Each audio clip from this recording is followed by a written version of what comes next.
신문 이야기 도직구쇼에 오신 여러분 반갑습니다. 저는 신문 읽어주는 남자 김지희입니다. 덴마크 현지 취재 뉴스 속보부터 전해드리겠습니다.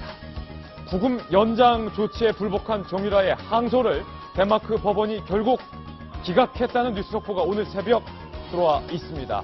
덴마크 법원이 정유라의 항소를 기각한 데는 정유라의 입장을 받아들일 수 없다라는 판단, 덴마크 사법당국의 판단이 있었던 것으로 보입니다. 이제 정유라 앞에 주어진 옵션은, 선택은 아무런 조건 없이 자진 귀국해서 성실히 조사를 받겠다라는 입장을 밝히고 자진 귀국하는 것. 그리고 두 번째는 강제 범죄인 신분으로 강제 이송되는 것. 이 두 가지뿐일 것 같습니다. 과연 정유라가 선택할 길은 어느 길일까요? 잠시 후 저희 도직구쇼에서 이 부분 상세히 다뤄보겠습니다. 오늘 조간신문은 어떤 뉴스 보도하고 있는지 지금부터 저와 함께 하시죠. 먼저 동아일보입니다.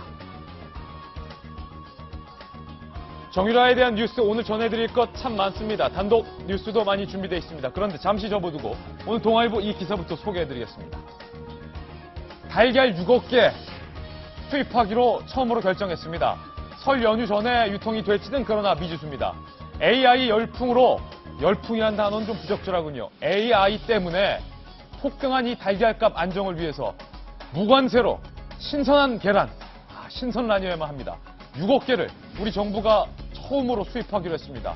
외국산 달걀이 우리 밥상에 오르는 거 이번이 처음입니다. 한국인은 또 이 계란, 달걀 참 좋아하는데 달걀값이 너무 올랐습니다. 우리 정부가 신선한 달걀을 6억 개를 수입하기로 결정을 내릴 수밖에 없었던 건 이 AI가 잡히지 않기 때문입니다. 다음 신문입니다. 이번엔 한국일보입니다. 한국일보의 단독 취재 결과 내용인데 김기춘 전 실장의 휴대전화 복구해보니 현직 검사장들의 연락처가 빼곡히 있더라. 물론 김기춘 전 실장이 법무부 장관 그리고 검찰총장 출신이기 때문에 검사장들의 연락처는 있겠지 싶지만 다시 한번 생각해보면 김기춘 전 실장과 현직 검사장들은 30년 차가 납니다. 30년 차가 나는 현직 검사장들의 연락처가 지금도 빼곡히 있다는 것은 뭔가 김 전 실장이 검찰에 영향력을 행사한 것 아니냐라는 의혹을 뒷받침해주고 있는 겁니다. 쉽게 말하면 제가 제 초등학교 후배 현직 학급 반장들의 연락처를 아직도 갖고 있다는 것. 이 정도 비유가 가능하지 않을까요? 뭔가 이상합니다. 다음 신문입니다. 이번엔 조선일보입니다. 버티는 최순실 씨가 딸의 덴마크 현지 체포 소식을 듣고 눈물을 보였다고 합니다. 이경재 변호사는 이렇게 말했습니다. 한쪽은 차가운 감방에 있고 한쪽은 2억 마일리 떨어진 덴마크 시골 도시에 체포돼 있다. 굳이 말로 표현할 필요가 있을까? 라고 최순실 씨의 심경을 이경재 변호사는 표현했습니다. 잠시 후 다뤄봅니다. 다음 신문입니다. 이번엔 경향신문입니다. 정치권 얘기 짚어보고 가겠습니다. 비문재인계 등 20여 명이 관련자를 문책하라라면서 발끈을 했다는데 그 이유는 그렇습니다. 저희 동아일보가 단독으로 입수해서 어제 보도해드렸던 민주당의 싱크탱크 문건, 문재인을 위한 개헌 저지 보고서 때문입니다. 이 당이 문재인 당이냐? 비문계 의원들은 반발을 했습니다. 그런데 민주당은 벌써 대선 후보로 문재인 1인 체제를 결정해 놓은 것만 같습니다. 다음 신문입니다. 이번엔 한겨레 신문인데요. 돌리면 나옵니다. KD 코퍼레이션 유명해졌습니다. 정유라 씨의 동창 아버지 회사 KD 코퍼레이션, 대통령이 밀어준 그 회사. 그런데 박근혜 대통령이 이 KD 코퍼레이션을 누구에게까지 납품 민원을 했습니다. 급기야 네덜란드 국왕. 네덜란드 국왕과 KD 코퍼레이션은 무슨 관계입니까? 박근혜 대통령이 네덜란드 국왕에까지 최순실 씨의 지인 회사 납품을 민원했던 정황이 특검 조사 결과 드러났습니다. 박근혜 대통령은 앞서 KD 코퍼레이션이 최순실 씨 딸 동창 아버지 회사인 걸 몰랐다. 건실한 중소기업이라 미뤄졌다. 이렇게 밝힌 바 있습니다. 다음 신문입니다. 이번엔 서울신문입니다. 탄핵 심판의 첫 변론. 무려 9분 만에 쉽게 끝났습니다. 박근혜 대통령이 불출석해 있는 상황에서 속전속결로 끝났습니다. 내일 2차 변론이 예정돼 있습니다. 헌재는 탄핵까지 박차를 가하겠다. 시간을 끌지 않겠다. 이런 입장인 것으로 알려지고 있습니다. 다음 신문입니다. 이번엔 중앙일보인데요. 역시 돌리면 나옵니다. 트럼프의 측근인 매너포트 전 선거대책위원장이 이병호 국정원장과 손학규 전 대표 등을 만났다라는 기사가 보도되고 있습니다. 손학규 전 민주당 상임고문뿐만 아니라 안상수 새누리당 의원, 김종인 전 더불어민주당 대표 등도 면담을 했다라고 합니다. 도널드 트럼프 측과 우리 대한민국 측과의 이 커넥션도 분명히 필요한데 말입니다. 대선 시기에 빨라지는 대선 시기의 상황도 잠시 후 짚어보겠습니다. 오늘 덴마크 법원이 정유라 씨의 구금 연장 항소를 기각했다라는 뉴스 속보 상세히 보도해드리겠습니다. 여러분께서는 지금 고품격 뉴스 토크 신문 이야기 도이치구쇼를 시청하고 계십니다.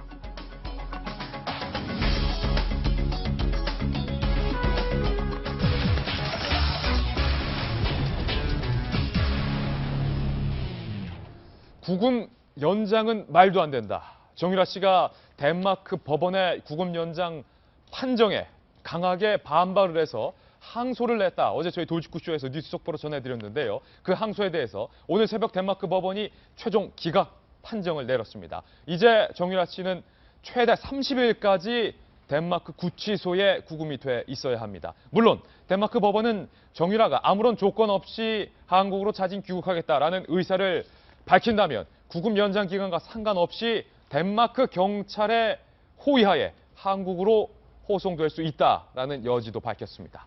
오늘의 특종으로 정유라 씨와 관련된 첫 번째 현지 새로운 뉴스들 보도해드리겠습니다.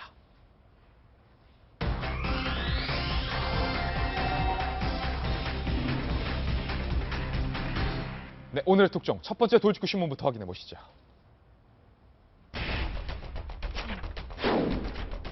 그렇다면 이제 정유라 씨에 대한 국내 송환 어떻게 되는 건가? 정유라 씨에게 주어진 옵션은 크게 두 가지입니다. 강제로 범죄인 자격으로 송환되든지 아니면 아무런 조건 없이 수사를 받겠다. 자진 귀국하든지 이 두 가지인데 정유라 씨와 관련된 오늘 새로운 뉴스 네 가지 하나씩 한번 뜯어보겠습니다. 언제까지 버티나? 첫 번째. 자진 귀국이 이제는 최선이다. 정성희 위원님. 불구속을 담보해 준다면 내가 자진 귀국할 수도 있다. 애초에 정유라 씨가 우리 특검에 이른바 딜을 하려 했지만 우리 특검도 거부했고 덴마크 법원도 항소를 기각했습니다. 이제 아무런 조건 없이 성실히 수사받겠다.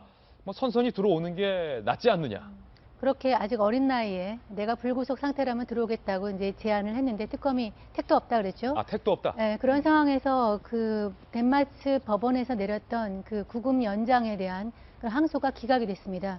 기각을 사유는 뭐라고 얘기했냐면은 덴마크 법원이 덴마크에 연고가 없고 덴마크에 온 지 4개월밖에 되지 않아서 석방을 할 경우에 덴마크를 떠날 가능성이 있다. 쉽게 네. 말하면 도주 우려가 있기 때문에 구금을 하겠다라고 해서 항소가 기각이 됐습니다. 그래서 30일까지 이제 30일 인장 구금이 연장이 됐는데 이 상황에서 우리나라 특검이 송환 요청을 하게 되면 범죄인 인도 절차에 따라서 송환 결정이 내려지게 되는데요. 예.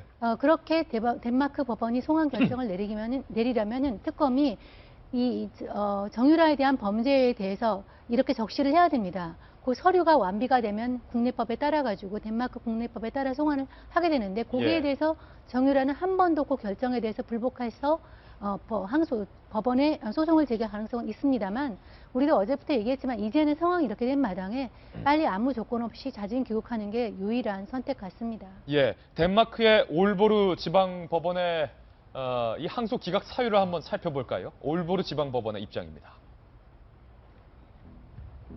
네, 덴마크의 정유라 씨가 연고가 현재 없고 그리고 덴마크에 온 지 결정적으로 4개월여밖에 되지 않는다. 우리가 만약에 석방할 경우 덴마크를 떠날 가능성, 그러니까 쉽게 말해서 정유라 씨가 도주할 우려가 있다고 본다. 그렇기 때문에 구금을 연장했다. 그리고 항소를 기각했다. 이렇게 밝혔습니다. 덴마크 검찰 관계자도 저희가 좀 취재를 해봤는데요. 정유라가 구금 연장 결정은 부당하다며 항소장을 제출했지만 고등법원에서 4주간의 구금 연장 그대로 유지한다고 결정을 했다. 이렇게 밝히면서요. 정 씨의 송환이 결정되기까지 얼마나 걸릴지는 우리가 대한민국으로부터 필요한 관련 서류를 받느냐에 달려있다. 한국으로부터 충분한 정보를 확보하면 2, 3주 내에도 빠르게 결정을 내릴 수 있을 것으로 예상한다. 지금 덴마크 검찰 관계자는 빨리 서류 보내라는 거예요. 결정 내려서 대한민국을 보내주겠다라는 입장인 것 같습니다. 정유라가 대법원에 항소할 수 있을지 여부를 결정할 예정이다. 덴마크는 고등법원 위에 대법원이 있다. 뭐 대한민국도 그렇습니다. 그녀는 대법원에 항소를 시도할 수 있다. 그러나 정유라 씨가 현지에서 대법원에까지 항소를 제기할 가능성은 현재로선 아기도 있고 상당히 낮게 저희들은 보고 있습니다. 그러면서 덴마크 효율성에 따라서 빠른 구금 연장 결정을 내린 것이다. 정유라의 항소 기각 이유는 지방법원이 결정한 것과 같은 내용이다. 덴마크 검찰 관계자도 저희들의 취재에 이렇게 선선히 응해줬습니다.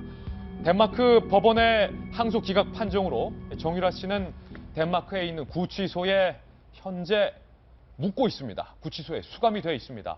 우리 채널A의 동정민 특파원이 정유라 씨가 구금돼 있는 구치소의 화면을 취재를 해서 오늘 새벽 조금 전 저희 돌직구쇼에 보내줬습니다. 바로 이곳이 정유라 씨가 구금돼 있는 덴마크의 수감소, 구치소입니다. 이 구치소 안에는 60여 개의 방이 있는 것으로 취재 결과 알려져 있고요. 그런데 구치소의 컨디션, 구치소의 상황이 상당히 대한민국 구치소보다는 좋다. 마치 겉에서 보기엔 뭐 운치 있는 호텔 같아 보이기도 하는데 분명한 건 구치소입니다. 60개의 방이 있는데 독방이 대다수라고 합니다. 그리고 더블룸은 2개밖에 안 된다. 그러니까 아마도 정유라 씨도 저 덴마크 구치소에서 대다수의 수감자들처럼 독방에서 묵고 있는 것으로 알려지고 있고요.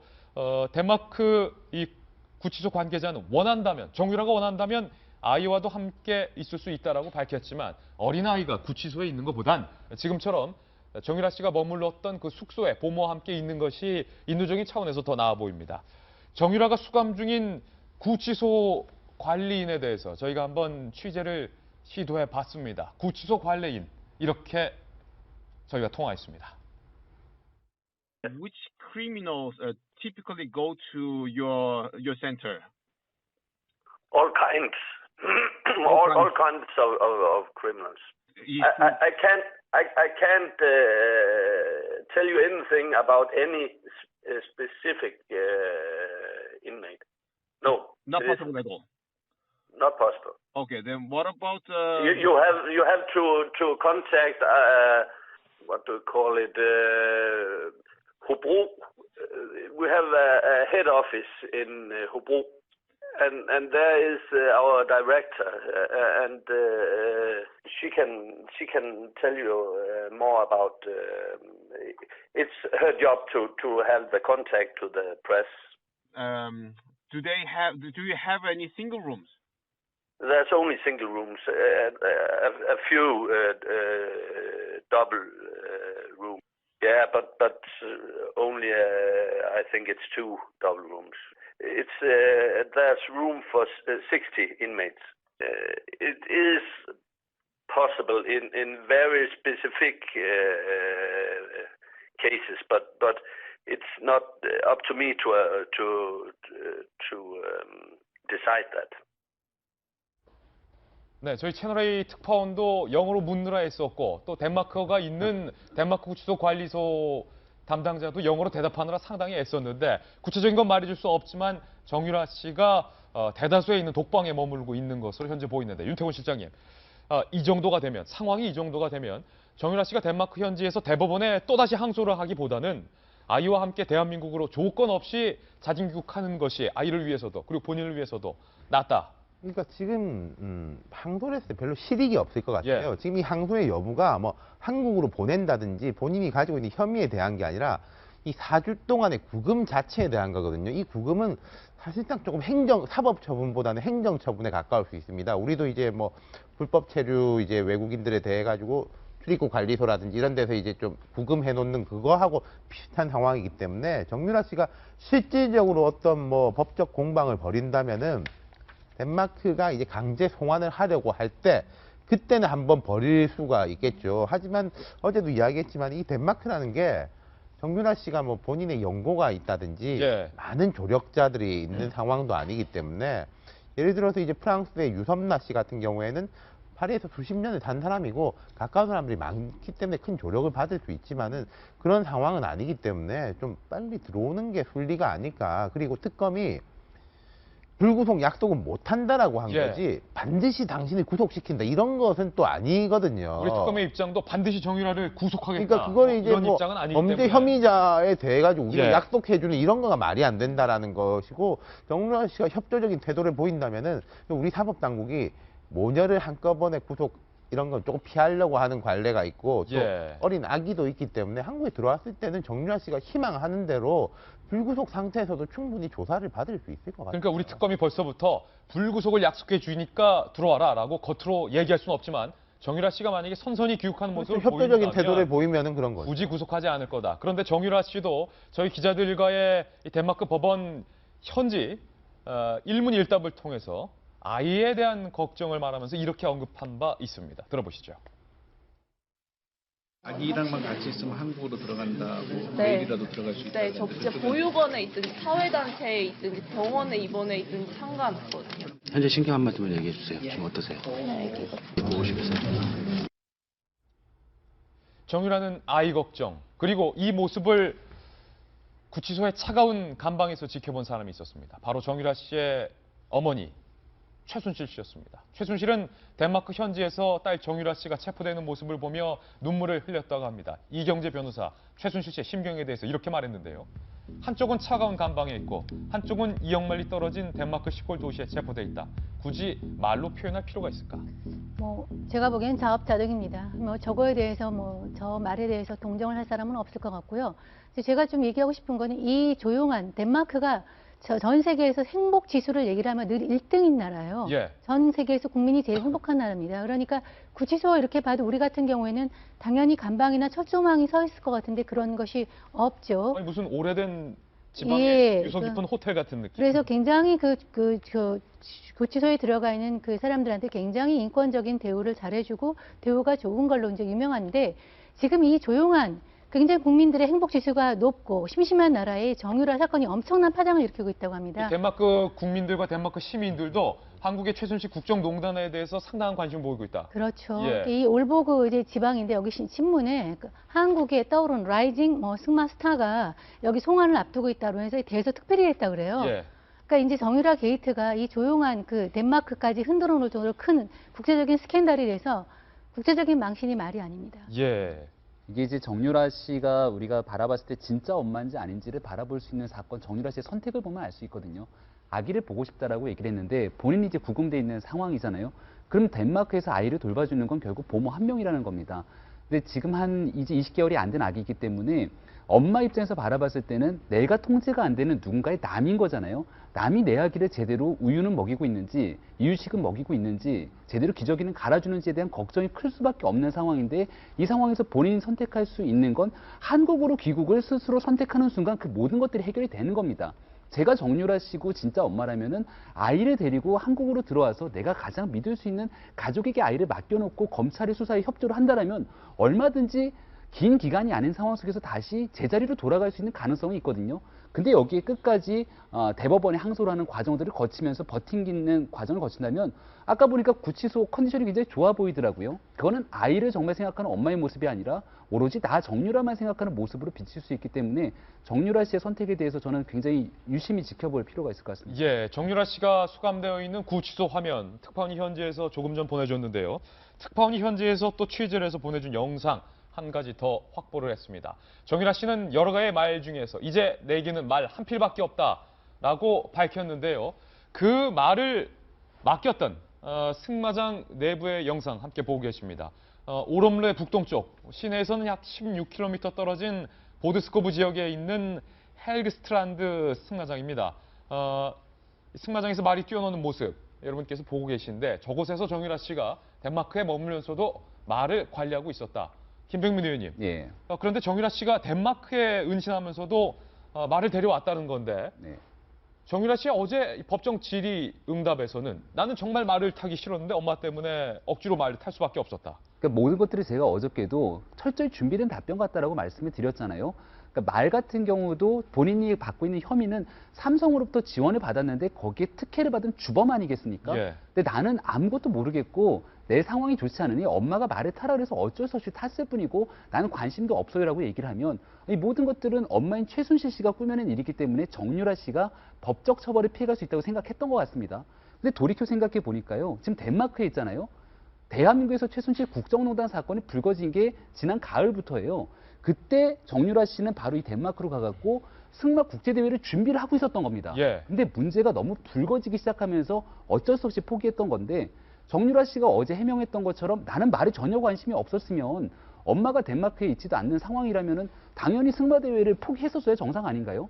근데 본인은 승마를 꾸준하게 하기 위해 이어가기 위한 노력들을 했던 거고 여지까지 덴마크에 숨어 있었던 곳도 결국 승마장이기 때문에 글쎄요, 정유라 씨가 했던 그 모든 말에 대한 신빙성을 확 떨어뜨리는 얘기가 아닌가라는 생각이 듭니다. 정말로 말을 타기 싫었다면 엄마도 없는 마당에 절마, 우리가 뭐 절필까지는 아니더라도 절마했어야 된다. 뭔가 앞뒤가 맞지 않는다. 정유라 씨와 관련된 4가지 의혹 함께하고 있습니다. 이번에 두 번째 뉴스입니다. 함께 보시죠. 저희 채널A의 단독 취재 내용입니다. 체포 직후에 돈이 없었다라고 밝힌 정유라 씨. 하지만 6천만 원가량을 들여서 애완동물 15마리를 해외로 항공 운송했던 것으로 드러났습니다. 돈이 없다던 정유라 씨가 6천만 원을 들여서 어떻게 강아지와 고양이를 해외 항공으로 운송할 수 있었을까요? 지금 이 화면 저희 특파원이 정유라 씨가 은신해 있던 덴마크의 고양이 집입니다. 덴마크 집 바깥에 나무로 상당히 크게 지어놓은 고양이 집에는 지금 보고 계신 것처럼 여러 가지 값비싼 고양이들 예쁘게 생겼네요. 예쁘게 생긴 고양이 여러 마리들 그리고 집 안에는 예쁘진 않네요. 불독, 나름 개성 있는 불독 등이 주인 없는 텅 빈 집을 지키고 있는 것 여러분들 보고 계십니다. 그런데 이 강아지와 고양이들을 상당히 많은데 대한민국 국내에서 기르던 강아지 20마리 중에서 무려 15마리를 독일로 항공 운송을 통해서 이른바 호송을 했었던 것으로 채널A 취재 결과 드러났습니다. 그런데 강아지 한 마리당 운송 비용이 꽤 든다면서요? 400~500만 원 든다라고 저도 채널A 보도를 봤는데 이 정도 드는지는 처음 알았어요. 예. 그러니까 항목을 보니까 일단 항공료가 있을 것이고 운송 대리인 걔만 따로 태울 수 없다는 거죠. 누구 사람이 같이 타야 되는 그 사람에 대한 거, 그다음 뭐 보험료 등등인데 보면은 뭐 직접 이 비교한 게 안 맞지만은 우리나라가 좀 부끄러운 역사 중에 하나가 해외 입양을 많이 보내잖아요. 애기들 뭐 홀트 아동복지 이런 데 통해 가지고 애기들 한 명 입양을 갈 때 보통 미국이나 유럽에 갈 때 드는 비용이 제가 알기로는 한 400~500만 원 정도로 알고 있거든요. 예. 한 명이 이제 같이 따라가고 딱 그 비용이네요. 그러네요. 사람 예. 보내는 비용이네요. 사람 보내는 비용이네요. 그러니까 두 가지 아니겠습니까? 뭐 정유라 씨가 참 동물을 좋아했구나. 이게 하나가 있고 두 번째는 이 정도 돈에 대해 가지고는 별로 뭐 걱정하지 않고 뭐 이것도 삼성 돈으로 했는지는 예. 알 수 없습니다만은 그랬고 그다음 세 번째 안타까운 건 이렇게 개를 데리고 가지고 잘 돌봤느냐 그것도 잘 돌보지 못해 가지고 이제 독일에서는 예. 동물 학대죄 같은 걸 이 혐의를 받고 있는 거니까 순간순간 감정에 따라서 움직이고 이런 것 같아요. 최순실 씨는 이 딸이 자기가 싫어하는 뭐 이 학교도 가야 되고 승마도 하는 대신에 나머지 거에 대해서는 그래 내가 다 들어줄게 이런 식으로 이제 생활을 예. 하지 않았나 싶습니다. 6천만 원. 그러니까 대한민국에서 독일 항공으로 독일 현지까지 15마리의 강아지를 보내는 비용인데 15마리 나누기 6천만 원 나누기 15마리 하면 한 마리당 400만 원 꼴인데 왜 이렇게 많이 드는 겁니까? 기본적으로 이제 대행업자를 선택을 해야 된다고 예. 하는 거예요. 그 펫들을 케어할 수 있는 그 대행업자가 필요하고 이 사람이 한국에서 독일 갔다가 또 이제 한국으로 와야 될 경우 왕복비가 필요하고 또 체류비가 필요하고 여러 가지 비용이 들기 때문에 그냥 평균적으로 개 한 마리당 400만 원, 그럼 15마리면 6천만 원 이렇게 나오는 거죠. 예. 그런데 사실 정유라 씨 어제 이제 답변들을 다시 한번 이제 꼼꼼히 살펴봤더니 굉장히 준비된 답변들이 굉장히 많았었죠. 그리고 이제 특히 독일에서는 자금 은닉 혐의 때문에 독일에서는 현지 변호사를 이제 구해서 여러 가지 자문을 받았다는 얘기를 했었는데 돈이 전혀 없다. 돈이 없다라는 걸 강조하기 위한 얘기였죠. 예. 그리고 일단 첫 번째 아버지 땅을 담보로 해서 자기 주택을 샀고 거기에 대해서 세금도 다 냈고 그래서 이제 외화 그 외화를 유출한 혐의가 없다라는 얘기를 강조하고 싶었던 것 같고 자기네들은 돈이 하나도 없다라는 걸 강조하면서 자금 은닉이나 뭐 자금 세탁 이런 거에 대한 혐의가 전혀 사실이 아니다라는 것을 강조하고 싶었던 것 같아요. 예. 그러면서 이제 뭐 독일에 있는 회사도 돈이 없어서 망했다 뭐 이런 식의 어떤 그 발언들이 있었던 것 같은데 사실 저건 이제 따져봐야 되는 문제인 거고 또 정유라 씨가 준비된 답변이기 때문에 어디까지가 진실인지 모릅니다. 그런데 지금 이것만 보더라도 반려동물에 뭐 6천만 원 굉장한 애착이다 그럴 수 있지라고 생각하시는 분들이 있긴 있을 것 같아요. 근데 그동안의 맥락상 우리는 돈이 하나도 없다라는 어떤 그런 발언에 비춰본다면 과연 돈이 없는 사람이 저렇게 쓸 수 있을까? 예. 그리고 지난해 10월 5일이었습니까? 그 정유라 씨가 현금을 인출하는데 1,000만 원을 인출을 했다고 해요. 네. 당시 이제 유로였겠지만 우리나라 돈으로 환전했을 때 1,000만 원인데 그것을 이제 보통 우리는 크레딧 카드를 쓰잖아요. 근데 신용카드를. 신용카드를 쓰는데 1,000만 원을 현금으로 인출했으면 그걸 어디 가서 이제 썼을 거잖아요. 예. 그러니까 자취를 감추기 위해서 현금을 보통 쓰는 건데 그렇게 1,000만 원씩 현금으로 인출을 하고 그리고 뭐 덴마크에 있는 고급 레스토랑 가서 팁 안 줘도 되는 건데 거기에 10만 원의 팁을 내고 이렇게 씀씀이를 본다면 뭔가 정유라 씨가 기자들 만나서 했던 얘기와 앞뒤가 안 맞는다 예. 그런 얘기를 좀 할 수 있을 것 같습니다. 정유라 씨의 표현 중에 이런 표현이 있습니다. 돈에 관련된 부분에서 땡전 한 푼 없다. 이렇게 표현했습니다. 정유라 씨의 발언 직접 들어보시죠. 덴마크요? 예. 9월 말에 왔어요. 9월 말부터 그럼 여기 계속 쭉 계셨던 거예요? 네. 그럼 아까 독일에 가셨다고 그랬었잖아요. 네, 비자 독일에 때문에. 네, 비자가 독일 비자로 나와 있고 저희 집이 독일 슈미텐에 있어가지고 그럼 그 언제쯤 가셨나요? 독일에 간 때가? 2주 전에 저는 쇼핑은 안 갔어요. 근데 그날 계셨던 건 맞고요. 하루 머물다가 왔어요. 찍고 왔어요. 아, 그리고 프랑크푸르트도 아니라 슈미트는 거의 지나쳐서 온 거고 이 위쪽에 제가 동네 이름은 모르는데 거기 그거 뭐 매매 계약서 때문에 갔다 온 적이 있어요. 이기진 전 의원님, 땡전 한 푼 돈도 없다던 정유라 씨의 발언. 그러나 네. 애완견 15마리를 독일로 데려가기 위해서 6천만 원을 쉽게 썼던 이율배반적이죠. 삶이 팍팍한 분들이 지금 이거 보면은 예. 정말 분노할 분노다. 겁니다.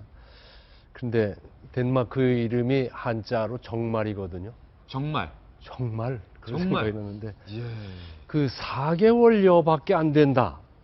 법원에서 그렇게 표현했잖아요. 4개월여. 덴마크에 온 지? 그럼 그동안에 뭐 독일에 있었다. 그리고 뭐 벤츠인가 뭐 BMW 뒷모습이 정유라다. 뭐 앞에 호위무사 데이비드 아무개가 탔다. 이게 다 거짓말 아니잖아요. 거짓말 했잖아요. 독일에 있었다고 뭐 호들갑 떨고 막 한국 언론들이 막 다 그랬잖아요. 예. 야, 이 정도밖에 안 되나? 우리나라 정보가. 그런 생각도 했고 6천만 원을 가지고 이렇게 하면서 그리고 인출도 뭐 한 1,000만 원씩 하면서 돈이 없다? 돈이 없다는 기준이 벌써 스케일이 다른 거예요. 단위가. 기준이 다르다. 예를 들어서 제가 친구가 뭐 돈을 한 100만 원 꿔달라 해서 돈이 없다면은 돈이 없는 데는 한 2, 30만 원밖에 없는 게 돈이 예. 없는 거예요. 그리고 학생의 경우는 돈이 없다는 것은 2, 3만 원이 없을 때 돈이 없다겠죠.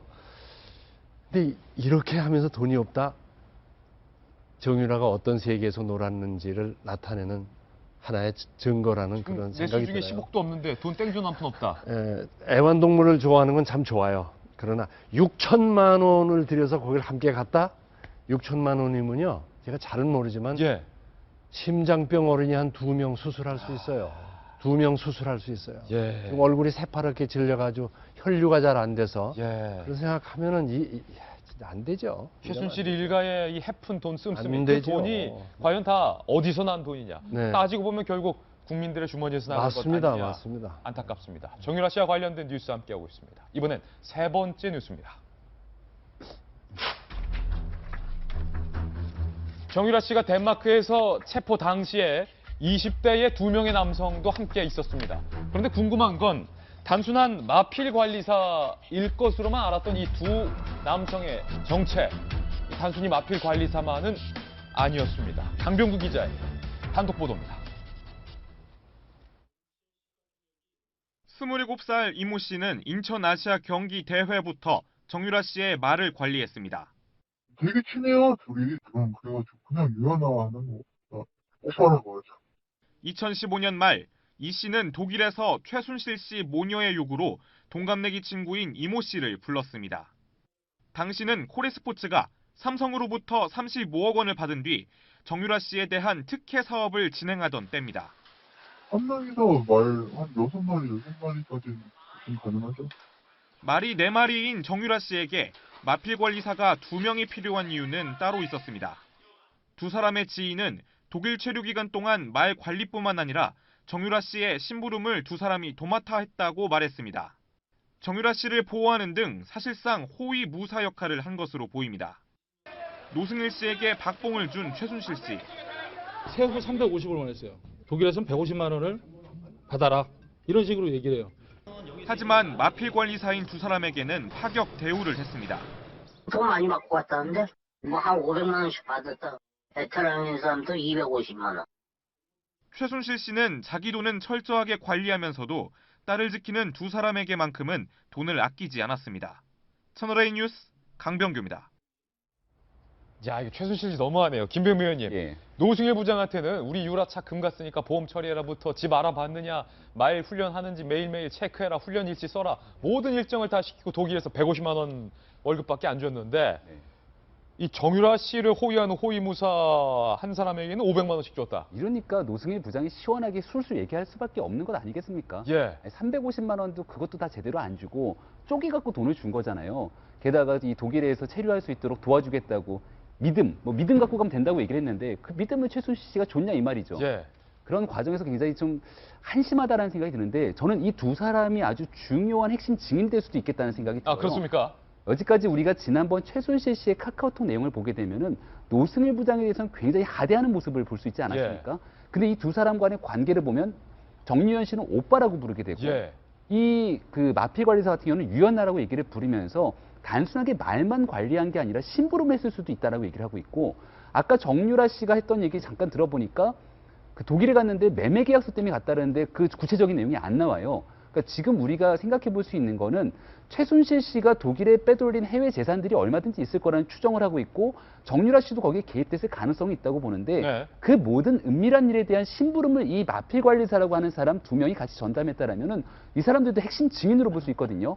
그러니까 결국은 국내에 송환되는 과정에서 이 두 사람도 같이 송환이 돼야 된다고 보는 거고 이 두 사람이 모르겠습니다. 어디까지 입을 열지 모르겠으나 노승일 부장이 왜 입을 열기 시작했으며 결국 이 모든 것들은 개인의 사익을 추구함이 아니라 최순실 국정농단 사태에 대해서 일말의 책임감을 갖고 국민들을 위해서 한마디라도 더 하겠다고 하고 있는 상황이기 때문에 이 두 분의 27살 젊은 청년들이 대한민국 국민의 한 사람이라면 이 한국의 언론을 보면서 본인들이 앞으로 무슨 일을 해야 되는지에 대한 고민이 좀 있으면 좋겠다 생각이 돼요. 일단은 이 호위무사 역할을 했던 2명의 한국인 남성에 대해서 우리 외교부가 뭐 여권을 무효하거나 뭐 전혀 그런 조치는 없기 때문에 과연 한국으로 같이 들어올 것인가 여부는 좀 미지수입니다. 들어올 것 같아요. 왜냐하면 지난번에 덴마크에서 정유라를 체포를 할 때 4명을 체포했다고 그랬습니다. 4명을 같이 데리고 왔고 같이 있던 사람 중에서 현재 보모, 아이를 6명 중에서 4명을 데려왔고 1명은 아이와 아이를 돌보는 보모만 남겨두고 거의 데려온 상황이라 아마 특검에서 조사할 때 중요한 증인이 될 수 있을 것 같습니다. 이 두 사람들이. 그리고 우리가 독일의 슈미텐 지역에서도 보면은 건장한 남자들이 와가지고 뒤처리를 다 하고 갔다 이런 증언이 계속 많기 때문에 그 동성과 관련해서 굉장히 할 얘기가 많을 것 같고요.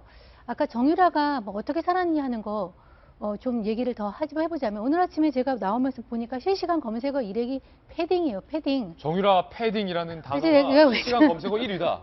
그래서 제가 이게 무슨 소린가 이렇게 봤더니 이건 뭐 격가지 얘기지만 저렇게 체포될 때 입었던 패딩이 뭐냐. 뭐 젊은 애들이 관심 있어서 하는 거지만 이제 그런 것이 실검에 오르는 게 이제 안타까운 건데. 정유라 패딩이라 하면 정유라 씨가 지금 저렇게 체포될 당시에 입었던 패딩 뭐 구스다운인가요?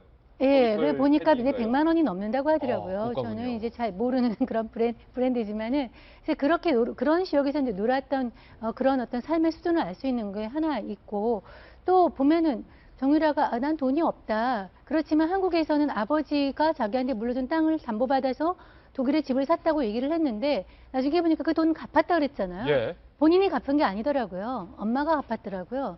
그러니까 부모님의 돈으로 그 물려받은 돈에 땅을 담보받아서 독일에 집을 사고 그 돈은 한국에서 엄마인 최순실이 갚았습니다. 증여세 냈을까요? 아하, 안 냈을 것이다 아마도. 정유라는 20살짜리는 아무 지금 경제활동을 하지 않고 있습니다. 그래서 그런데 그거를 엄마 돈으로 갚았다. 당연히 증여세 포탈 여부에 대해서 조사를 좀 받아야 될 것 같습니다. 예, 이 같이 있었던 호위무사 역할을 했던 한국인 2명에 대한 특검의 증인 소환 여부도 주목해봐야 될 것 같습니다. 정유라 씨와 관련된 뉴스, 새로운 속보들 함께하고 있습니다. 어제 저희 도이치쿠쇼에서 정유라 씨는 독일에 있었는데 어찌된 영문인지 이화여자대학교 영화 스토리텔링의 2회 A 수업, 소설가 이인화 씨가 진행했던 그 수업의 시험 답안지는 정유라가 직접 작성한 답안지가 만들어져 있었습니다. 이에 대해서 특검은 소설가 이인화 씨가 조교에게 거짓으로 정유라의 답안지를 대신 작성해주게 시켰다. 이렇게 결론을 내렸는데요. 검찰 조사 과정에서 소설가 이인화 씨, 그러니까 류철균 교수는 이렇게 진술을 했다고 합니다. 네 번째 출력물입니다. 조교들이 알아서 한 일이다. 검찰 조사 내내 이렇게 이야기를 했다는데요. 류철균 교수의 발언 한번 자세히 살펴볼까요? 소설가 이인화 씨, 본명 류철균 교수. 김경순 전 학장이 잘 돌봐주라고 해서 조교들에게 전달했을 뿐이다. 조교들이 알아서 한 일이다. 김경숙 전 학장과 조교들이 공범이다. 조교들이 알아서 한 거다. 그리고 뭐 감사 과정에 대비해서 조교들에게 아이고야 이거 지금 답안지가 있어야 되겠네 라고 나는 말했을 뿐인데 조교들이 알아서 답안지를 작성해서 허위로 작성을 해서 끼워 넣었다. 그러니까 모든 잘못은 다 조교들에게 있다. 김경수 전 학장이 그 배후다. 조교들은 공범이다. 지금 이렇게 진술을 한 것으로 저희 취재 결과 드러났습니다. 그런데 조교들은 이렇게 밝혔습니다. 무슨 소리냐. 류철균 교수가 정유라의 기말고사 답안지를 꼭 10점으로 맞추라고 지시했다. 35점 만점은 조금 너무하니까 정유라가 만점은 좀 너무하니까 10점만 해도 학점 따는 데는 아무 이상 없다. 조교들이 이렇게 진술하고 있습니다. 채널A 단독 보도 내용 여러분들 함께하고 있습니다. 이 칼럼. 조교들의 진술 내용은 류철균 교수, 소설가 이인화 씨가 구체적으로 10점으로 맞추라고 지시했다는 거고 이인화 씨의 주장은 나는 아이고 답안지가 하나 있어야 하는데 라고 지나가다 혼잣말로 했는데 어떻게 조교들이 그걸 알고 듣고 자기들이 알아서 대신 답안지를 작성했다. 누구 말이 맞습니까? 사장님이 어떤 그 여비서 앞에 목이 마르네라고 하면 물 갖다 달라는 얘기잖아요. 예. 뭐 그런 가정을 할 수도 있는 거죠. 그러니까 목이 마르 내가 물을 갖다 달라고 시킨 적도 없고 내가 무슨 컵을 요구한 적도 없다. 지금 이런 논리 전개입니다. 저 말도 안 되는 얘기를 하고 있는 거죠 지금. 택도 없다. 네, 택도 없죠. 기본적으로 유철균 교수 이인화 소설가가 계속적으로 주장하는 것은 첫 번째 나는 죄가 없다. 두 번째 그 김 전 학장에 의해서 억지로 최순실 씨와 정유라 씨를 1분간 만났을 뿐이고 저쪽에서 자꾸 압력을 줘서 난 어쩔 수 없이 했다. 그리고 세 번째는 난 조교들한테 시킨 적은 없고 그냥 답안지가 필요하다고 지나가면서 말을 했을 뿐이다. 이렇게 얘기를 하고 있는데 마침 지나가면서 말할 때 그 앞에 조교들이 있었군요. 그러니까 이 조교와 교수라는 게 특히 우리나라에서 얼마나 사실 왜곡돼 있습니까? 예. 이 교수들 한마디에 그 조교들이 부당한 압력과 지시에 의해서 조교들이 여러 가지 시간과 에너지를 이제 투자해가면서 부당한 요구를 받아야 되고 그래서 여러 가지 사건들도 사실 우리 사회에 많이 일어났었잖아요. 그러니까 기본적으로 교수 밑에 있는 이 조교들이라는 거는 선택할 수 있는 폭이 굉장히 좁습니다. 그런데 저 와중에 사실은 성적을 조작하라는 거잖아요. 저에게는. 저렇게 엄청난 지시를 내렸는데 이걸 물론 이제 강하게 거부할 수 있지만 당장 학위를 따야 되고 논문 심사를 앞에 둔 사람들은 또 어쩔 수 없이 부당한 그런 압력에 굴복하는 그런 경우가 굉장히 많죠. 그래서 조교들을 욕할 수도 있겠지만 좀 어떻게 보면 불쌍한 상황이 됐다라고 또 이해를 할 수 있는 그런 부분이 있고요. 결과적으로 지금 뭐 교육부에서 이제 나오니까 이제 답안지에 대해서 여러 가지 고민이 많았을 거잖아요. 네. 필적만 보더라도 저걸 보고 네티즌들이 그런 얘기를 하더라고요. 일단 필적만 봐도 뭐 그 정유라 씨의 필적이 아닐 것이다. 정유라 필적이 아니다. 그 결정적으로 프랑스의 낭만 시인의 이름을 묻는 질문에 정유라 씨가 보들레르라는 정답을 썼을 리가 없다. 네티즌들은 그런 의혹도 제기했어요. 그런 얘기 있었고 어떤 네티즌은 또 그런 얘기를 하더라고요. 아니 같은 문제를 정유라 씨한테 다시 풀어보라고 해라. 저 답이 나오는지 그러면 확인이 가능하다. 뭐 이런 식의 굉장히 냉소적인 반응들이 있었는데. 보들레르. 네, 다시 돌아가면 어쨌든 유철균 교수는 자기 책임은 없고 뭐 조교나 김 전 학장한테 다 떠넘기고 있는 그런 형국인데 별로 설득력이 없어 보이네요. 사실은 수많은 대학생들이 학점에 소위 목을 맬 정도로 열심히 학점 관리를 하고 이게 취업과도 직결이 되기 때문에 많은 지금 대학생들이 분노하고 있는 뉴스가 바로 이 뉴스인데 김병무 의원님이 경희대에서 학생들 교수로서 지금 가르치고 있으니까 이 부분이 얼마나 심각한 부분인지 누구보다 잘 알 것 같아요. 학생들은 진짜 요즘 취업이 너무 어렵기 때문에 학점 하나하나에 굉장히 예민하고요. 여기에 대해서 교수가 직접 학생 누군가의 답안지를 끼워 넣었다? 정말 이거는 저희 학교 입장에서 상상할 수 없는 일이 일어났죠. 저는 일단 류철근 교수에 대한 행태에 대해서 아주 그냥 너무 사람으로서 해서는 안 될 짓을 했다고 꼬집고 싶은 게, 사람으로선 해선 안 될 짓을 했다. 일단은 뭐 답안지를 끼워 넣은 것도 그렇지만 특검 조사를 받는 과정에서 자기 제자들한테 밀었다는 겁니다. 대한민국을 떠들썩하게 만든 최순실 씨도 하다못해 이 모든 게 대통령 책임이라고는 얘기하지만 이 모든 게 다 내 딸 정유라 책임이다라고는 얘기 안 하잖아요. 예. 하다못해 류철근 교수가 이 모든 게 김경수 학장의 지시다까지 얘기하면은 당신도 살아야 되니까 그렇겠거니 하겠지만, 아니 어떻게 자기 제자들, 가불관계에서 대한민국 가불관계 중에 최악의 가불관계가 교수와 조교 사이의 관계가 저는 최악이라고 보는데, 핑계댈 게 없어서 제자 탓을 아니 하네요. 제자 탓을 어떻게 합니까? 예. 이 제자들이 봤을 때는 정말 공부를 금치 못하는 일이고요. 김경수 학자 문제도 이 못되게 얘기했으니까 하나 더 못되게 더 얘기를 드리면, 예. 그 정유라 씨가 이화여대 2014년에 입학해갖고서는 1학기, 2학기 두 학기를 쌍권총을 찼잖아요. 예. 하나 더 F를 맞게 되면 이제 안 되니까 최순실 씨와 정유라 씨가 정신 차리고 그 다음 학기는 이번엔 뭔가 좀 잘해보자라고 작전을 짠 거 아니겠습니까? 예. 그럼 당연히 수강 신청하는 관계에서부터 아무 수업이나 듣는 게 아니라 정리가 가능한 수업을 들을 개연성을 우리가 배제할 수 없는 거기 때문에 예. 류철근 교수가 단순하게 수업을 듣고 있는데 어느 날 김경수 학장이 나한테 도와주라고 지시한 게 아니라 애당초 정유라 씨가 수강 신청했을 때부터 뭔가 모종의 관계가 있는 게 아니냐라고 의심할 수 있는 정황이 충분한 거 아니겠습니까? 예. 특검이 수사하는 과정 속에서 가장 집요하고 가장 끝까지 파헤쳐야 되는 게 류철근 교수에 대한 이화여대 이 학점 특혜 농단이라고 저는 생각합니다. 어제 윤태곤 실장이 류철근 교수의 체포 소식 일보로 분석했던 내용이 류철근도 수상하다. 소설가 이인화 씨 수상하다. 그 문제 일단 있어요. 류철근 방금 이제 김 의원 말씀하신 것처럼 조교 문제는 예를 들어서 조교들은 죄가 없다. 내가 시키는 대로 했을 뿐이다. 뭘 수사할 것도 없다. 이래야지 그나마 이제 상식적인 사람인데, 아니 조교들이 왜 공모를 하고 무슨 영화를 누리겠다고 이걸 억지로 해가지고 교수 몰래 끼워 넣습니까? 말도 안 되는 소리인 거고요. 예. 유철균 교수는 제가 계속 그 이야기를 하는 게, 이 사람은 조교도 아니고 정규직 교수예요. 정년이 보장된. 그리고 이화여대 내에서 지명도도 꽤 있는 사람이고, 이런 정도의 위상이 있는 사람이 그냥 선배 교수, 같은 과도 아닌 체육 담당 교수가 누구 좀 잘 봐주라 했다고 해서 이게 위험하게 조교들을 압박해가지고 했을 리가 있겠습니까? 그러니까 원래 이분이 이제 문화융성위원이었던 거라든지 다른 이제 재단의 이사로 했던 거, 이런 걸 보는 것이고, 같은 최순실 사단일 가능성이 있다. 그렇죠. 예. 그리고 이제 김 의원님 말씀하신 대로 이게 유철근 교수의 이야기에 따르면은 김경숙 전 학장이 알고 보니 우연히 정유라 학생이 당신 과목에 수강 신청을 했던데 이랬다는 예. 거잖아요. 그렇죠. 이 말이 안 되죠. 왜 그 정황들이 있는 게, 왜 중국에 갔다 온 거 있었지 않습니까? 왜 그 패션 디자인 수업, 거기에서도 이야기를 했던 다른 이제 그 과의 학생들이 했던 게, 처음에 들어올 때부터 얘가 왜 들어왔는지 모르겠다. 그리고 정유라 씨가 이야기했지 않습니까? 난 학교에 간 적이 없다. 예.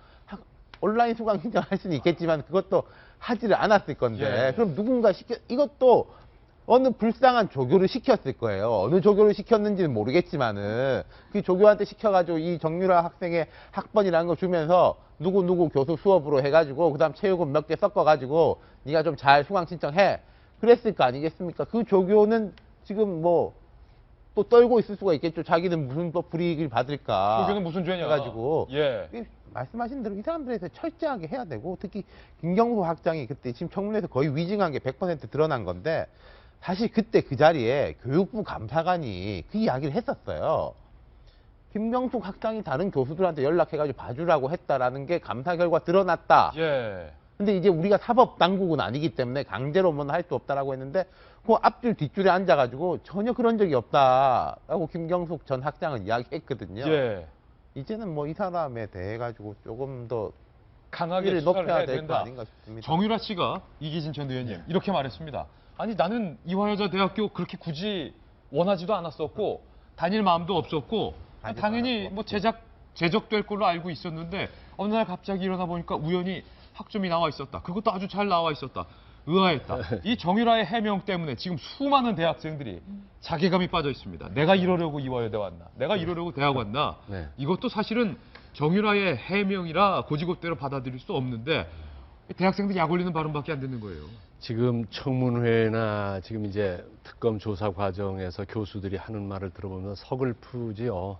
교수, 그러면 이 사회에서 그래도 존경받아야 될 지식인이고 그래도 선비정신도 갖고 학자의 양심도 있고 그렇잖아요. 옛날 따지면 선비다. 여기에서 바로 얘기를 해야 좋겠죠. 서로 살아남기 위해서 막 이러는 걸 보니까 서글퍼요. 그런데 정유라 부정입학 학사관리 잘못된 거 물론 나쁩니다. 나쁘다는 걸 전제로 얘기합니다. 정유라 부정입학이나 엉터리 학사관리 이게 이 땅에 처음입니까? 아마 더 많을 거다. 지금은 잘 모르겠는데 과거부터 지금 조금 전까지 여기에 대해서 맹공하는 사람 가운데 떳떳한 분이 얼마나 있을까? 학사, 석사, 박사 제대로 땄는지 그리고 학점 제대로 받고 졸업했는지 입학은 떳떳하게 했는지 졸업은 떳떳하게 했는지 부끄러운 분 많을 겁니다. 그런데 지금 방송을 하는 사람 가운데도 엉터리 석사 논문 썼다가 사회에 무리를 일으킨 사람인데 그 사람도 지금 열심히 떠들더라고요. 좀 부끄러운 줄 알아야죠. 제2, 제3의 정유라가 더 많다. 많습니다. 많습니다. 우리 사회의 씁쓸한 적폐인데 이제 김경숙 전 학장에 대해서 조금은 주목해 봐야 될 것 같습니다. 우리 특검이 정유라 씨 진술 그리고 유철근 교수의 구속으로 특검의 시선이 이제는 김경숙 전 학장에 가 있습니다. 특검부의 발언 한번 살펴볼까요? 이규철 특검부입니다. 유철근 교수 관련돼서는 어제 그 영장실질심사 과정에서 얘기들이 좀 많이 나왔던 것 같습니다. 그에 관련되는 이대 학사 비리 관련해서는 김경숙 학장도 포함해서 관련되는 분들은 만일에 조사가 필요하면 앞으로 다 조사할 예정입니다. 김경숙 전 학장 이거 구속해야 되지 않습니까? 지금 현재 국회에서 위증에 대한 어떤 처벌이 굉장히 가볍다고 하는 것이죠. 물론 이제 실형에 대한 것도 있는데 대개는 이제 벌금형이고 실형을 한 경우는 지금까지 이제 거의 실형이죠. 징역형이 있는 경우는 거의 없는데 특검에서 오죽하면은 국회 조사를 고발을 해달라고 요구를 하지 않았습니까? 고발을 하면 고발이 있어야 수사를 하는 거니까 국회에서 위증을 한 걸로 고발을 하면 그동안의 위증에 대해서 한 것도 못 조사를 하겠다. 근데 그 중에 대표적인 인물이 이제 김경숙이죠. 저렇게 카메라가 있고 기자들이 쫙 있고 있는 사람 보통 사람들도 떨고 긴장이 돼서 말을 못 합니다. 저런 상황에서 어떻게 이렇게 대명천지에 소위 말해서 대명천지에 저렇게 뻔뻔하게 거짓말을 할 수 있는지 정말 낯이 두껍다는 얘기를 할 수가 있을 것 같고요. 또 지난번에도 이제 어제도 보도가 나왔지만은 그 정유라가 이화여대 합격이라고 페이스북에 올렸거든요. 그게 이제 수시 발표되는 날에 올렸는데 정유라는 자기가 이화여대 합격했다는 소식을 갖다가 훨씬 먼저 알고 있었다는 증언이 막 나오지 않고 있습니까? 그리고 좋아했어요. 엄청 좋아하면서 그 사촌 언니인 장시호, 그다음에 그 엄마인 최순득까지 다 알게 됐는데 미리 얘기하면 안 된다라고 입단속을 하면서 야단치렀다는 정황도 어저께 기사에 나오고 있는데 이렇게 볼 때 어떻게 모든 학생들이 저도 봐서 알아요.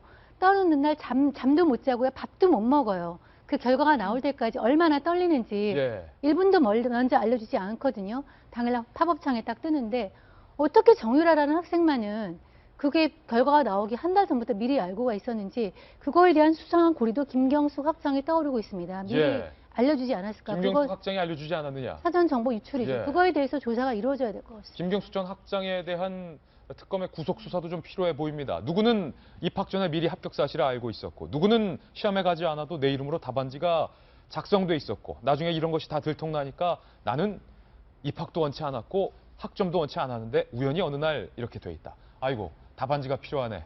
공통점이 있지 않습니까? 저희가 준비한 다음 돌직구 신문입니다.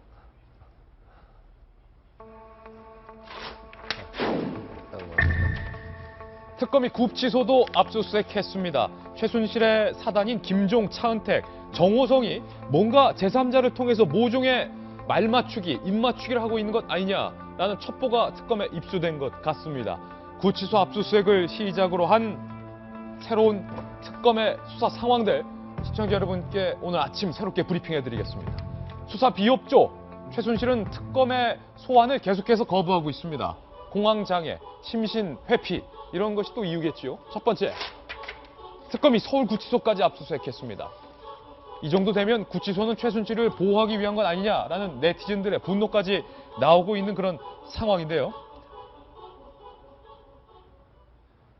이 칼럼, 서울구치소를 특검이 압수수색했습니다. 전격 압수수색했는데 특검이 보고 있는 건, 의심하고 있는 건 김종, 차은택, 정호성 이 세 사람이 서로 다른 감방에 수감되어 있는데 제3자의 연회 등을 이용해서 이 세 사람이 뭔가 증거를 인멸하고 뭔가 쏙닥쏙닥 너는 내가 이렇게 말할 테니까 너는 이렇게 말하고 그분은 높은 분은 그렇게 생각하고 있으니까 너는 그렇게 말하면 안 되고 그거를 이렇게 해서 그렇게 해라.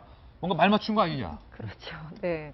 기본적으로 어제 그 압수수색에 들어간다고 할 때 최순실 씨가 이제 이 조사에 제대로 응하지 않고 있어서 전 최순실 씨가 이제 그 타겟이라고 생각을 했었는데 나중에 알고 보니까 차은택 전 감독과 김종 전 차관 그리고 정호성 비서관 이 세 명이 이제 압수수색의 대상이었습니다. 예. 그런데 지금 김종과 이 차은택 씨는 서울구치소에 있고요.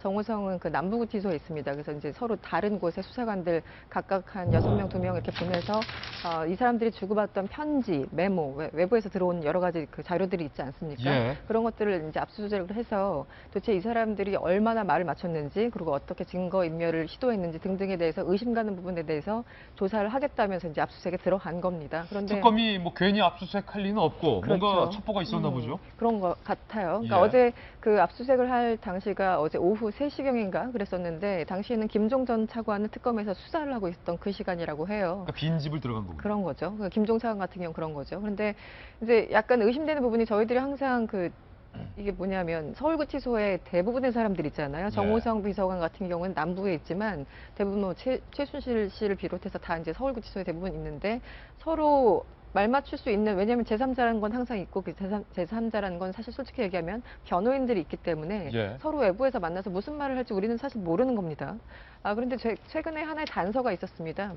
이 정호성 비서관이 그동안 여러 가지 이제 압축 녹음 파일이나 이런 것 때문에 순순히 얘기를 했었잖아요. 근데 이제 얼마 전부터 태블릿 PC에 대해서 의문을 제기하면서 여기에 대해서 처음부터 다시 수사를 해야 된다. 그래서 정호성 씨의 어떤 발언이 번복이 됐어요. 발언이 갑자기 바뀌었다. 네, 그래서 왜 정호성이 갑자기 문제 삼지 않던 태블릿 PC를 문제 삼던 건 최순실 씨였지 정호성은 아니었거든요. 근데 정호성이 지난주부터 갑자기 태블릿 PC를 걸고 넘어지기 시작한 거죠. 뭔가 외부로부터 오더를 받은 것 아니냐. 뭐 등등 여러 가지 의심 가는 부분이 있는 거고, 그러니까 저런 것들 이제 말을 번복하고 이런 걸 상황을 본다면 그 안에서 이제 우리가 모르는 어떤 상황에서 물밑 접촉이 있지 않았을까. 그렇다면 충분히 가능한 얘기라고 보고, 그래서 어제 특검이 이제 그 압수수색한 메모나 이런 걸 통해서 뭔가 이렇게 단서들이 나온다면은 뭐 또 다른 어떤 반전이 있겠죠. 네. 예, 지금 이 마당에 저 세 사람이 누군가의 의도를 통해서 입을 맞춘다면 정말 이 뉴스를 보는 많은 국민들은 아흔실색인데 김병민 의원님, 그 제3의 인물은 누굴지는 모르겠습니다만 누군가가 지금 배후에서 이 세 사람이 진실의 목소리를 특검에서 얘기하지 못하도록 뭔가 입막음을 하고 있는 것이고, 공교롭게도 김종 차관은 최순실 씨가 검은색 세단을 딱 갈고 가서 도산공원 사거리 앞에 김종 차관 서 있어. 타. 이렇게 내려.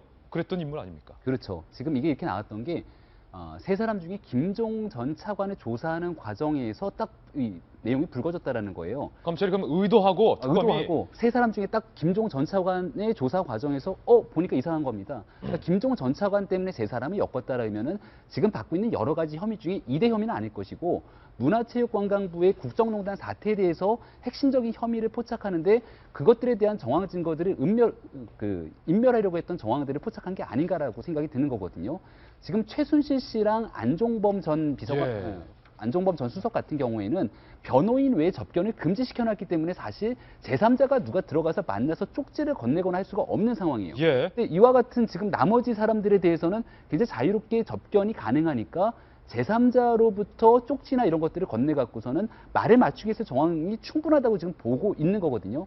그렇다면은 말씀하셨던 것처럼 그 제3자라고 하는 사람은 이들의 증언을 통해서 혜택을 받거나 도움을 받는 사람이어야 되는데, 핵심적으로 볼 수 있는 건 박근혜 대통령 아니면 최순실 씨 둘밖에 더 있으니까 지금 이 상황이 결국 이것들을 누군가가 말 맞추기를 시도했다라면은 여지까지 구치소에 방문했던 사람들에 대한 기록들은 다 남아있을 거기 때문에 거기에 대한 조사는 어렵지 않게 저는 진행될 거라고 봅니다. 제가 며칠 전에 이야기한 것 같은데 정호성 전 비서관의 진술 태도가 바뀐 게 변호인이 바뀌면서부터다.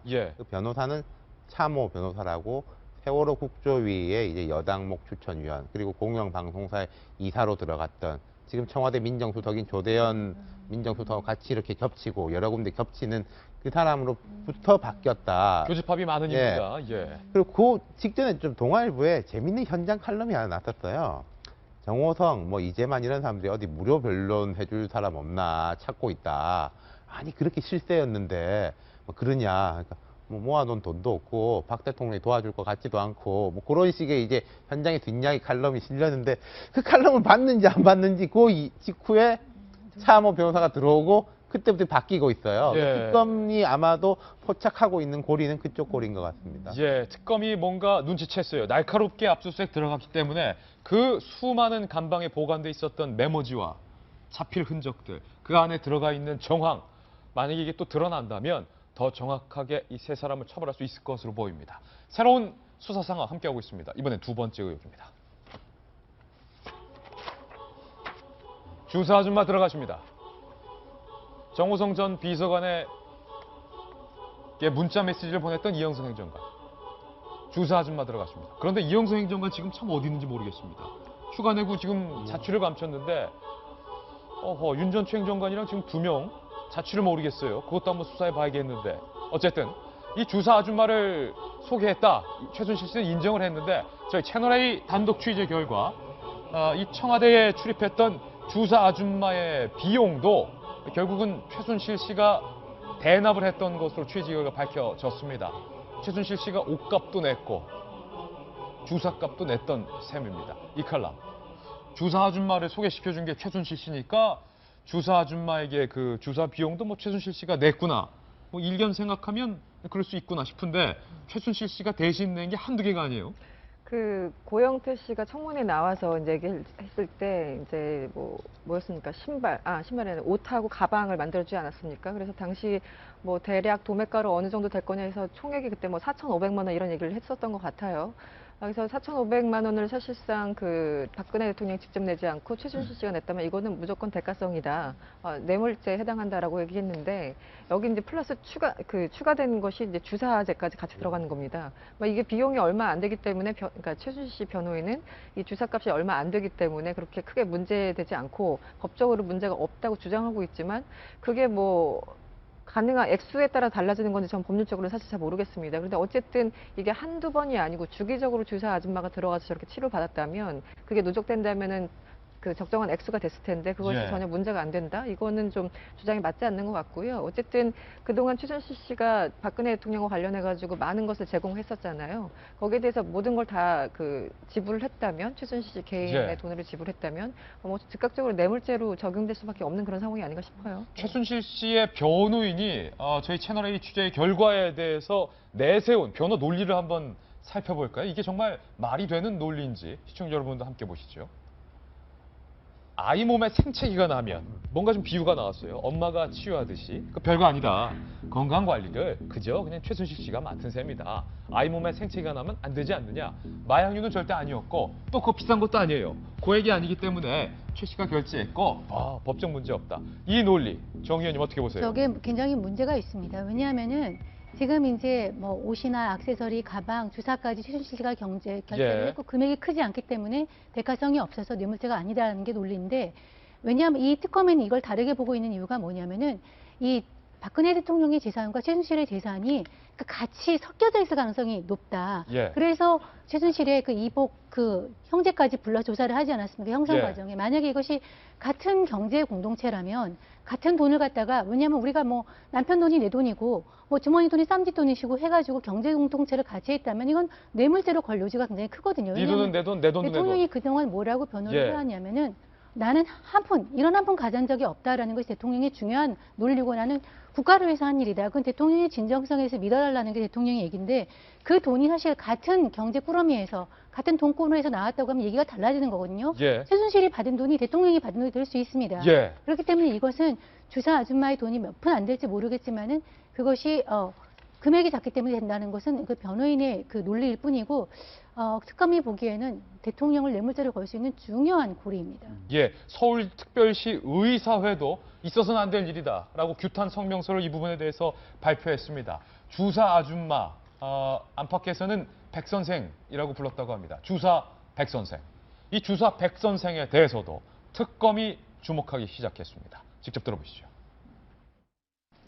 예, 주사 그 아줌마에 대해서는 저희 그 수사팀에서 현재 수사 중에 있습니다. 그 아직 그 부른 적은 없고요. 소환한 적은 없고 일행은 어디 누군가인지는 일행은 파악하고 있습니다. 그런데 방금 이규철 특검보가 말했던 조사 중이다. 주사 백선생. 이 주사 백선생에 대해서 정유라 씨도 백선생 누군지 알 것 같다. 이렇게 말했습니다. 제가 그때 임신 중이어가지고 어머니랑 완전히 사이가 틀어져서 아예 연락을 안 할 때였어요. 저는 신림동에 살고 어머니는 강남구에 살고 그때라서 알 수가 없었어요. 네, 없고요. 일단 그 주사 아줌마 백 실장님이 누군지 알 것 같고요. 정유라도 알고 있다는 주사 백선생, 특검이 조사하겠다 이렇게 밝혔는데 주사 아줌마, 기치료 아줌마, 그런데 또 다른 아줌마가 청와대에 들어가서 대통령을 이른바 살펴줬던 것으로 취재 결과가 드러났습니다. 주사 아줌마, 기치료 아줌마에 이어서 이번엔 경락 아줌마가 있었다. 경락 아줌마는 어떤 아줌마입니까? 얼굴에 이제 지압을 통해 가지고 얼굴을 풀어주는 그 아줌마인데요. 대통령이 이제 주사를 잘못 맞아서 얼굴이 부으니까 와가지고 얼굴에 붓기를 빼달라고 해서 이제 청와대에 보안 손님으로 드나들었다는 것이 오늘 나왔습니다. 이 생각이 드니까 이걸 보니까 이런 생각이 들어요. 제가 운동을 하고 나면요. 운동했으니까 막 먹어야 돼. 그러면 또 막 먹어요. 그 살이 또 안 빠지니까 또 운동을 열심히 해요. 악순환이죠. 완전히 이렇게 돌아가는데 주사 자체를 맞는 거를 많이 의존을 하다 보니까 얼굴이 붓고 그걸 또 해서 또 하고 이렇게 소위 말해서 정상적인 그 의료가 아닌 보존요법이나 뭐 이런 식의 그 의료법을 위반한 이런 거에 대해서 대통령이 많이 의존하게 된 악순환의 고리에 이제 빠진 것 같은 느낌이 들어요. 오죽하면 이제 서울시 의사회가 대통령을 받은 것은 그동안의 불법 진료다. 이런 거는 안 된다고 성명서를 냈을 정도입니다. 그러니까 이거는 지금 대통령이 이렇게 비선 진료, 소위 말해서 얼마나 우리나라 최고의 의료진이 구성된 주치의와 자문의 12명이 있습니까? 그런 사람들한테 건강을 맡기지 않고 그런 사람들을 지금 현당에서 볼 때는 완전히 배제시킨 채 기치료, 주사, 뭐 영양주사, 그다음에 경락까지 이런 걸 의존하는 것 현실이 참 안타깝고요. 그런 식의 또 생각을 대통령이 의존하도록 만든 최순실 씨. 역시 여기 다시 한번 이게 용서할 수가 없다 이런 생각이 듭니다. 박근혜 대통령 그런데 이런 주사 등에 대해서 사실은 별일이 아니다. 이렇게 국민들 앞에 해명을 했습니다. 박근혜 대통령의 해명 다시 한번 들어보실까요? 특히 이제 그 순방하고 그럴 때는 굉장히 이제 힘들 때가 있어요. 다음 날 또 일찍 일을 해야 되니까 그 피로를 회복할 수 있는 영양 주사도 맞을 수 있는 건데. 그게 무슨 큰 죄나 된 것 같이 이렇게 한다면 대통령이 움직일 수 있는 공간이 뭐냐? 설마 하니? 의료진에서? 저는 그렇게 이상한 약, 그런 거 썼다고 생각 안 합니다. 이기진 전 의원님, 지금 3명의 아줌마가 서로 상호 보완 관계입니다. 주사 아줌마가 잘못 나서 얼굴을 후우면 경락 아줌마가 가서 경락으로 붓기를 빼주고 뭔가 몸이 허해지면 기치료 아줌마가 기를 넣어주고. 근데 그렇다면은 대통령 주치의가 왜 필요하고 의무실 의무동은 왜 필요하며 이경재 변호사인가? 그분도 벌써 뭔가 생각이 달라졌네요. 그 뭐냐면 문제될 거 없다고 그랬잖아요. 그거 문제될 거 없다? 박 대통령 건강 관리를 주사 아줌마들이 한 것을 아주 그냥 당연하게 한 나라의 대통령, 국민이 뽑은 대통령의 건강을 제도권 안에서 해야 되지 주사 아줌마, 그분이 무슨 자격이 있는지 잘 모르겠지만 주사 아줌마로 불리는 그런 분이 했다? 이건 우리나라 현재의 수준이나 의료 체계에서 볼 때 옛날 돌팔이가 돌아다니던 시절의 얘기 아닙니까? 돌팔이 시절 얘기다. 이게 어떻게 그냥 문제없다라고 얘기해 버릴 수 있을까? 그건 판단에 문제가 있다고 생각해요. 변호인의 문제없다는 발언이야말로 문제가 있다. 그렇죠. 이상하네요. 각종 아줌마에 대한 뉴스 함께 보셨고요. 특검의 수사 상황과 관련된 3번째 새로운 의혹입니다. 출연물을 통해서 만나보시죠.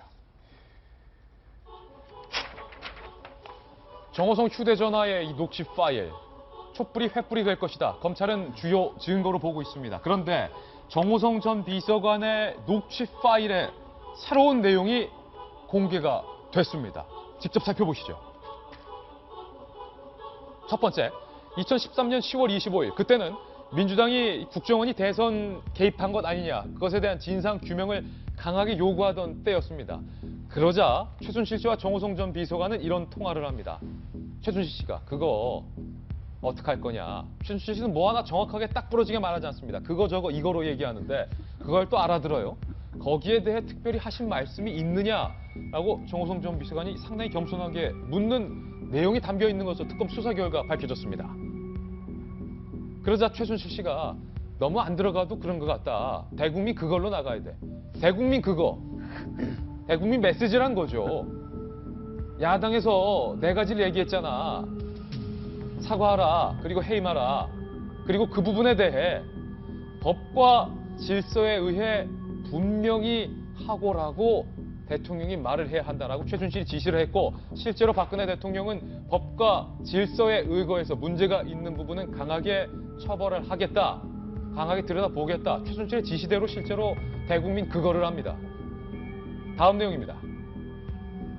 이 내용은 2013년 10월 윤석열 검사가 수사 과정에서 외압이 있었다라는 것을 국회에서 폭로했던 시점입니다. 그리고 일주일 뒤 10월 28일 정홍원 국무총리가 대국민 담화를 발표했는데요. 28일 정홍원 국무총리가 대국민 담화하기 하루 전 최순실 씨와 정호성 전 비서관이 통화를 하게 됩니다. 정호성 전 비서관이 이렇게 말합니다. 1안과 2안, 오전 10시가 있고요. 오후 2시가 있습니다. 최순실 씨가 딱 잘라 말합니다. 오전에 하기로 했다. 그러자 정호성 전 비서관, 오전 10시에 하면 문제가 있습니다. 라고 이야기를 하지만 국무총리의 담화는 최순실 씨의 제언대로 오전에 하게 됩니다. 같은 날 28일입니다. 이번에 박근혜 대통령과 정호성 전 비서관의 통화 내용입니다. 박 대통령이 대국민 담화 내용을 빨리 정리하라 라고 말을 하자 정호성이 선생님하고 상의했는데 적절치 않은 부분이 있다며 따로 정리를 했다. 여기서의 선생님은 최 선생님입니다. 그러니까 박근혜 대통령이 알겠다라고 이야기를 하게 됩니다.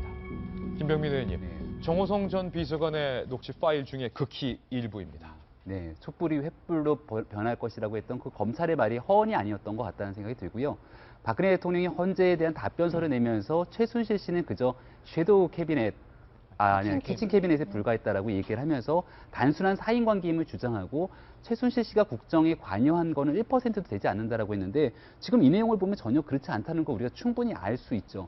이 사건이 왜 중요하냐면 2013년도 초가 박근혜 대통령이 취임했던 시기고요. 취임하고 얼마 되지 않아서 국정원의 대선 개입 논란으로 대한민국이 굉장히 떠들썩했던 그때입니다. 예. 그러니까 이 사건에서 박근혜 대통령이 어떤 대국민 메시지를 낼 건지 말 건지가 사실은 국정 운영이 굉장히 중요한 한 축을 담당했던 건데 거기에 대한 의사결정을 최순실 씨에게 맡겼다는 것, 그리고 최순실 씨의 결정에 따라서 박근혜 대통령 혼자만의 행위가 아니라 정홍원 국무총리의 담화에까지 영향을 미쳤다는 부분들을 봤을 때는 이건 대통령이 얘기했던 최순실 씨와의 단순한 사인관계로 보기에는 전혀 앞뒤의 논리적 개연성이 많지 않기 때문에 앞으로 지금 이게 아주 극히 일부만 나온 건데 극히 일부가 아닌 정호성 전 비서관의 녹취록 전문이 만약 공개되는 순간 도대체 어떤 일들이 일어날지 그 파장은 걷잡을 수가 없을 것 같다는 생각이 듭니다. 방금 보셨던 최순실 씨와 정호성 전 비서관 간의 통화 내용 중에 최순실 씨가 정호성 전 비서관에게 대국민 그걸로 나가야 돼. 대국민 그거 할 때 법과 질서에 의해서 분명히 하고라고 말을 해야 해. 라고 조언을 합니다. 그런데 실제로 박근혜 대통령이 대국민 그거 한 내용 직접 들어보시죠.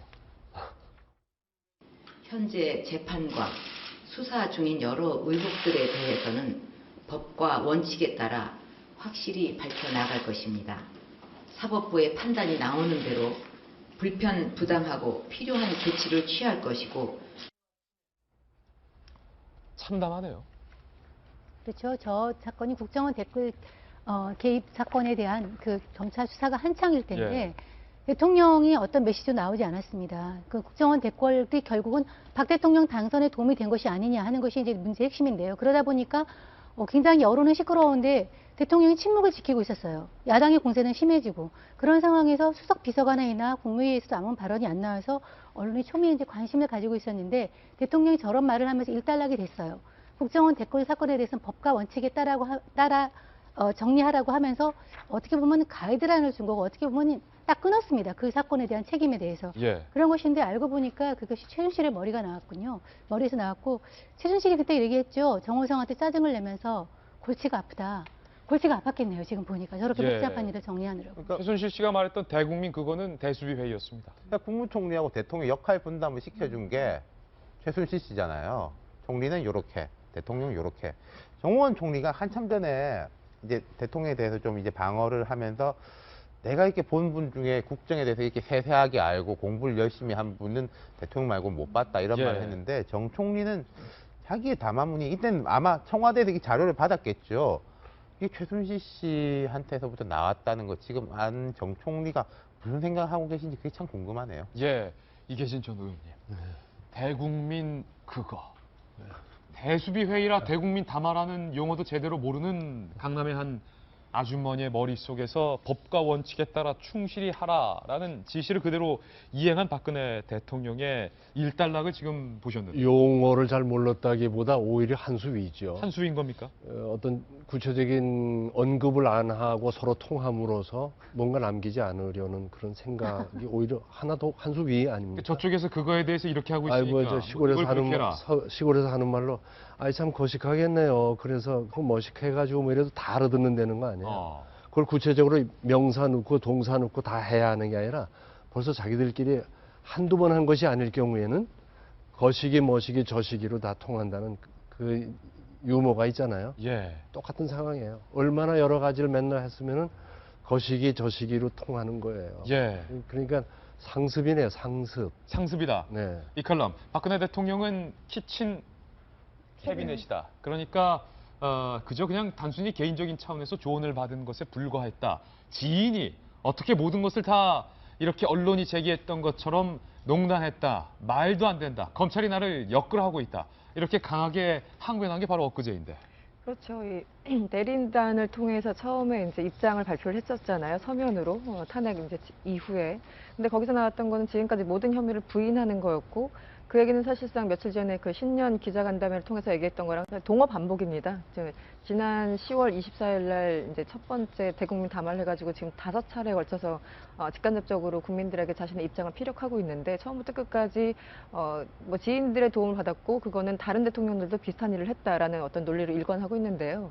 지금 보면 단적으로 2013년 정권 초기에는 가장 많이 유출이 됐지만 2016년 그러니까 초반까지도 문건이 한 서너 건 정도가 유출됐다라는 게 지금 검찰 조사 결과 나오지 않았습니까? 예. 그렇다는 것은 정권 초기뿐만 아니라 지속적으로 유출됐고 그거 최순실 씨 지시를 받아서 그대로 얘기를 한 것이기 때문에 지금 박근혜 대통령 혹은 그 대리인들이 말하는 것에 대해서 신빙성이 있다라고 믿을 수 있는 국민들은 많지 않을 것 같습니다. 예. 특검의 수사 상황 그리고 이 정유라 씨에 관련된 덴마크 현지 취재 내용 저희 전해드렸습니다. 저희는 60초 광고 후에 돌아오겠습니다. 잠깐만요. 오늘 저희가 준비한 소식 모두 전해드렸습니다. 저희는 내일 아침 9시에 더욱더 풍성한 내용 들고 그리고 시원한 사이 같은 돌직구 들고 인사드리겠습니다. 오늘 하루는 분명 어제보다 나을 겁니다. 좋은 하루 되십시오. 고맙습니다.